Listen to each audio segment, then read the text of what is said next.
இங்கிருந்து ஒரு குடி மண்ணு கூட உன்னால் எடுத்துட்டு போக முடியாதுன்னு அன்னைக்கே சொன்னாங்க. அதே மாரி நீ எங்களை கொண்டுட்டு இதை எடுத்துட்டு போகலான்னு நினைச்சிருக்கு உனக்கு கழிவுக்கு வந்துச்சு காணும் அப்படின்னு ஒரு நாள் வந்து சொல்ல, அதுக்கு இந்த பெண் என்னால் என்னை யாரும் அழிக்க முடியாது, என்னால் அழிஞ்சவங்க தான் பல பேர்னு சொல்ல, அப்படியா உனக்கு இன்னும் 2 நாள் அழிவு வரப்போது பாரு, அது வெளியிருந்து கூட வரலாம் அப்படின்னு சொல்ல 2 நாள் கழித்து அந்த பெண் மர்மமா தூக்கிட்டு இருந்தாங்க. யாருக்குமே தெரியல.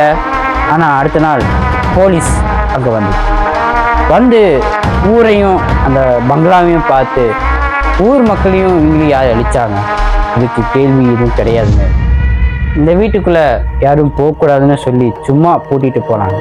ஆனா 1 வருஷத்துக்கு முன்னாடி